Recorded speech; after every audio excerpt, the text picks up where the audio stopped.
la última cadena del fallecido presidente Hugo Chávez, en la cual anunció su decisión pues, de pedirle al pueblo venezolano que acompañara a Nicolás Maduro, que votara por Nicolás Maduro si él no podía continuar al frente de la presidencia de la República. Es un hecho histórico, por supuesto. Pues no, sin lugar a dudas. De Es un hecho trascendencia. histórico. Es decir, Chávez forma parte de la historia venezolana.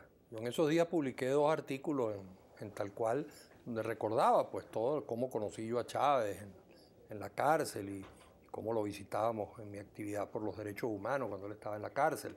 Y bueno, y todos los acuerdos y los desacuerdos que tuvimos durante tantos años, nos reunimos muchísimas veces, nos encontramos muchísimas veces, pero hasta que llegó a la presidencia, porque ya después no tuvimos más relación, porque estábamos en posiciones diferentes. Pero sin lugar a dudas que él forma parte de la historia, para bien y para mal, para no decir para bien o para mal, sino para bien y para mal. Es decir, bueno, y la historia tendrá que finalmente sacar las cuentas de lo que ocurrió. Esa noche además había un tema que era dramático, que era el de su enfermedad. Yo recuerdo que también estuve en alguna oportunidad la posibilidad de escribir un artículo que se titulaba algo así como Política y Compasión, porque no sé si tú te recuerdas que hubo excesos, como los hay también de parte de militantes del gobierno, con gente de la oposición, pero en esa época hubo un conjunto de excesos de gente de la oposición con la enfermedad de un ser humano. Y bueno, yo llamaba la atención sobre ese tema porque, bueno, lo que ese señor, por ejemplo, esa noche estaba diciendo es, mire, yo me puedo morir. Y bueno, y algo que no se le puede discutir a Chávez, porque más allá de las diferencias, yo con él tenía unos criterios muy diferentes de pensar respecto de lo que era la sociedad venezolana y de lo que había que hacer y de los cambios, porque yo también creía en los cambios. Yo luché toda mi vida contra los viejos gobiernos, incluso con el gobierno en el que participó mi partido, que fue el del MAS, Bueno, Caldera, pues. el MAS con Caldera. Bueno, incluso allí también hacía oposición, porque yo estaba en desacuerdo con la gran mayoría de las cosas que hacía ese gobierno. Pero teníamos una diferencia sobre cómo operar los cambios. Bueno, y tenía una diferencia con él. O sea, ahora no sabes lo que es el olor a gobierno, chico.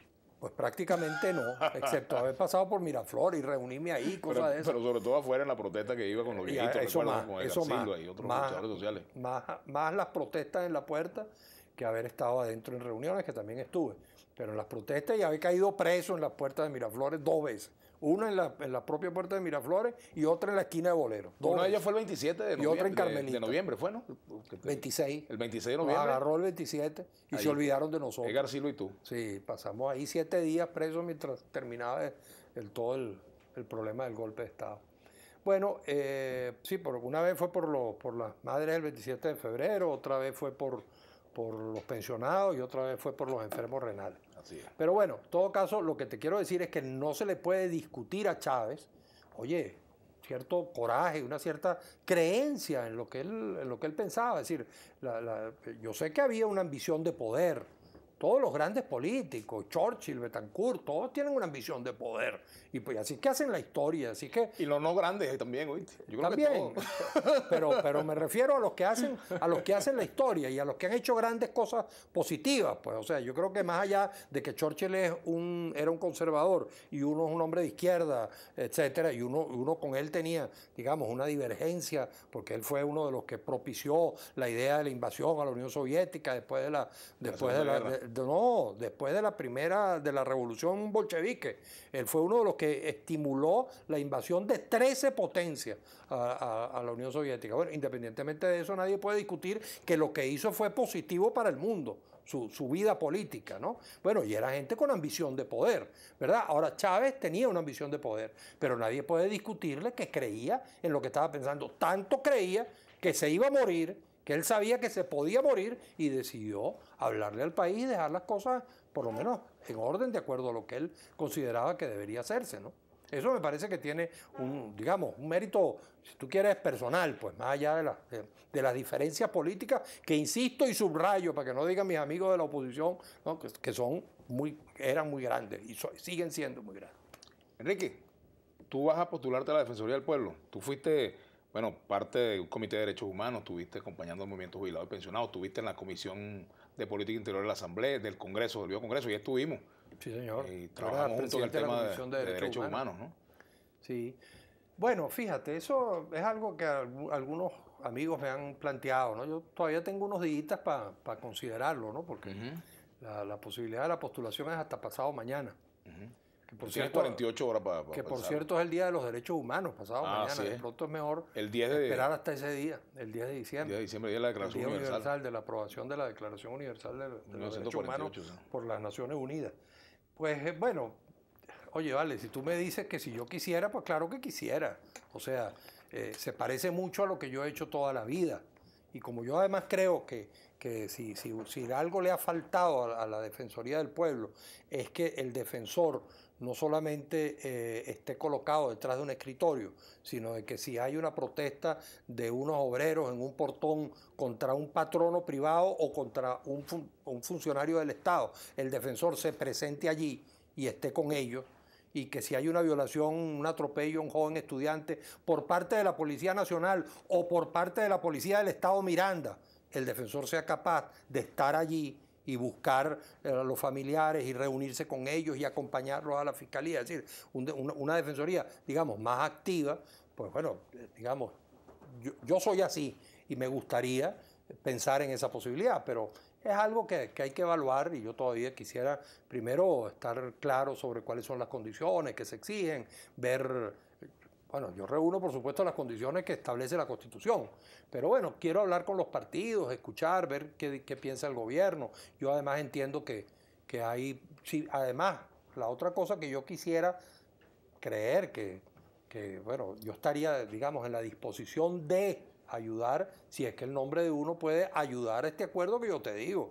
Obviamente, así como tú una vez me dijiste, oye, ¿quieres ayudar en lo del diálogo en el Táchira, que era en ese momento la situación más crítica que había en el país? Y yo te dije, bueno, yo vengo de allá del Táchira, me duele lo que está pasando, me duelen los muertos, me voy para el Táchira y me fui, a pesar de pagar las consecuencias con algunos amigos de la oposición. Bueno, así como te digo, te dije eso, bueno, si ahorita me dijeran a mí, imagínate, bueno, si eres tú, el gobierno lo acepta. Oye, aquí estoy yo, ayudo, lógicamente. Con muchísimo gusto. Aquí hay algunas opiniones. Dice Simón Esteves, ¿quién nos garantiza? Nos escribe de Mariara, ¿quién nos garantiza que los magistrados serán apolíticos? Por aquí dice Vladimir Maldonado, el diálogo lo rompieron los amigos de Fede Cámara y la Mesa de la Amargura, dice, deberías aclararlo. Ochoa, pregúntale a Ochoa, ¿cuándo en realidad van a hacer las elecciones de los parlamentarios? El pueblo no sabe. Saludos a Ochoa Antich. Los ciudadanos democráticos sí queremos diálogo, pero este régimen se burla, dice Ixa María Lezama.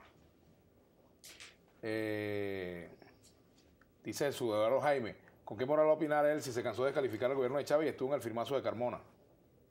¿El firmazo de Carmona? Dice aquí este señor, el ciudadano Jaime. No, jamás. ¿Ah?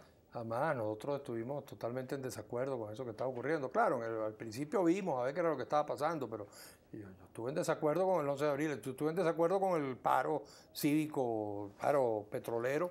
Tú me sacaste una conversación en algún momento que yo tuve telefónica, bueno, que eso, ¿qué pasó? Pues estuvimos en contra.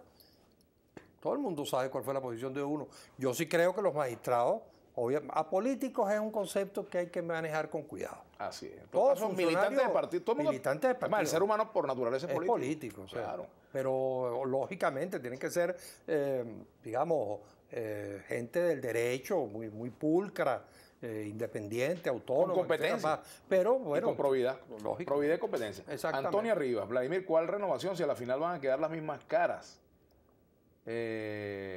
Emilio Ribullén dice que los trabajadores petroleros quieren venir al programa. Vamos a hablar con ellos, pues. Javier García, creo que la madurez política de la oposición es lo fundamental en la mesa de convivencia y gobernabilidad nacional. Otro comentario por aquí.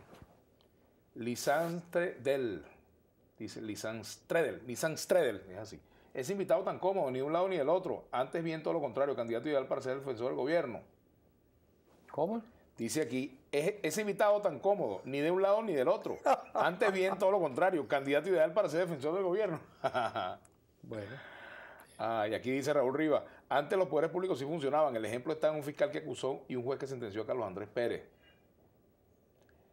Ajá, Julio Quijada. Ochoa dice la mayoría más uno, refiriéndose al resultado presidencial. ¿Cree que todavía esa sea la realidad numérica?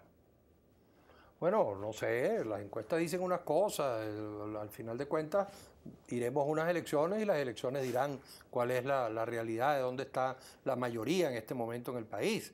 Obviamente hay una situación complicada, todos los gobiernos en algún momento pagan un costo por las medidas que tienen que tomar, pero independientemente de eso, que yo quería referirme a lo que allí mencionan, todas las desconfianzas. Tú empiezas a leer y te vas a empezar a conseguir una desconfianza del gobierno, una desconfianza de la oposición, una desconfianza del gobierno, una desconfianza de la oposición sobre el tema del diálogo. Ahora, mira, no sé quién fue el responsable de que las cosas no funcionaran. Hay quienes dicen que fueron unos, fueron los demás. Ese no es el problema.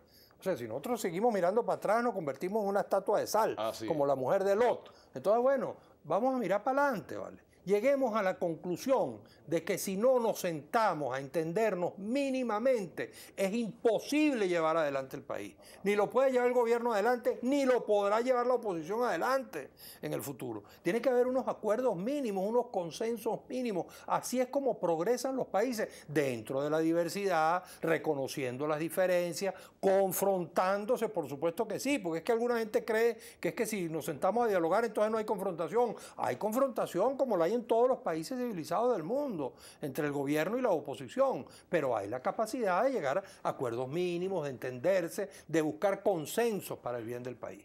Enrique, bueno, Vladimir, gracias por venir, Enrique Ochoa. Gracias a ti por tu invitación. Bueno, seguimos en contacto. Te informo si tomo la decisión. ¿Cómo no? Me enteraré. Bueno, nosotros vamos a la pausa y venimos con William Ojeda, diputado a la Asamblea Nacional por el Partido Socialista Unido de Venezuela.